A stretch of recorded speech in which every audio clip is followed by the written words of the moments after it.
Australia is often touted by our leaders as the great multicultural society. That's a direct quote from Prime Minister Anthony Albanese from a few months ago. But on any side of politics, the sentiment is exactly the same. Just yesterday, Nationals leader David Littleproud said, "We're a multicultural country that is the most successful in the world." If you go back a few years, Multicultural Australia, united, strong, successful, Australia's multicultural statement. Then Prime Minister Malcolm Turnbull began the document by stating, "Australia is the most successful multicultural society in the world." That's the line they all state from all walks of politics. Note that this document was only published 7 years ago. Back then they were stating that Aboriginal Australians had been caring for country for more than 50,000 years.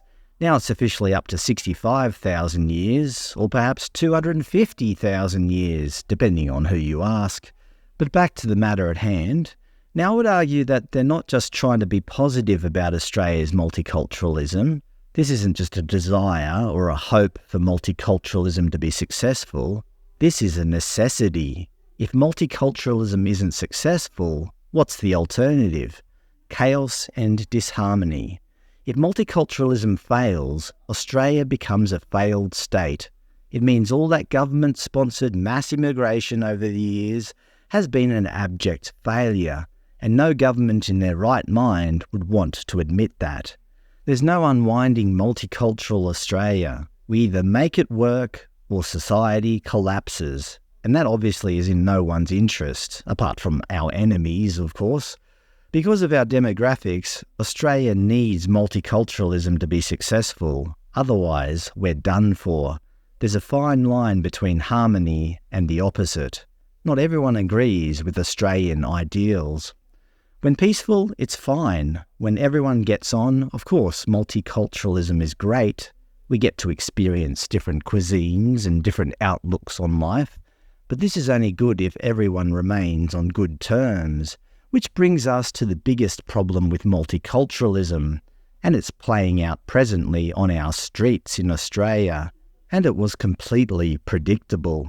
Imagine there's a country that accepts people from all over the world, from all different nations and cultures, no matter how disparate, ostensibly living in peace together. Well, that's fine, until it's not. What if two of those nations that are represented locally go to war overseas? It's happened. Russia and Ukraine.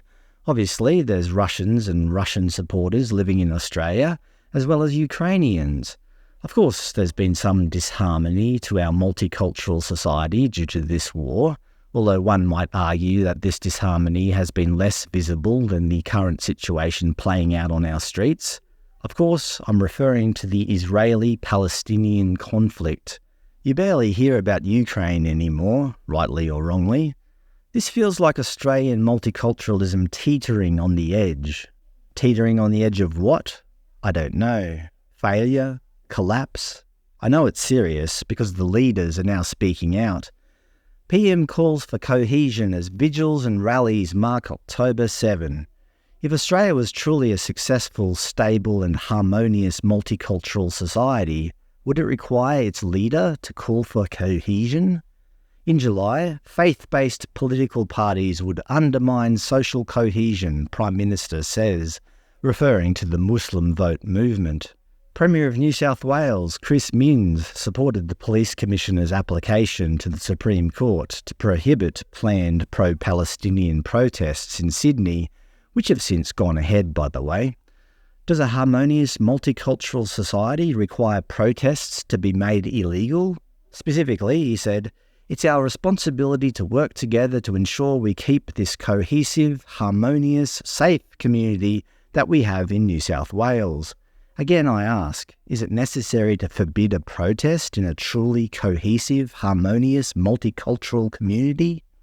Premier of Victoria, Jacinta Allan, was asking protesters to abandon their plans for October 7, but the request fell on deaf ears. The protests are going ahead. Specifically, she said, "I want to make it absolutely clear. People should not be protesting on October 7th. Despite what critics say, Australia does have some sort of shared values. For example, the LGBT community in some countries are imprisoned, or worse. Women aren't allowed to drive or go get an education in some countries. There's lots of other things I could quote, but I think you get the idea. Do we agree with those cultural practices here in Australia? No, of course not. Well, most Australians don't. But yet we say we're a multicultural country that accepts all cultures. Obviously, we have our limits and have a defined set of values. We may quibble over what those values are, but female circumcision is not one of them. Let's not fool ourselves. Australian multiculturalism requires upkeep. It's not in itself naturally stable. As I said earlier, Australian multiculturalism is teetering on the edge. If multiculturalism fails, Australia becomes a failed state.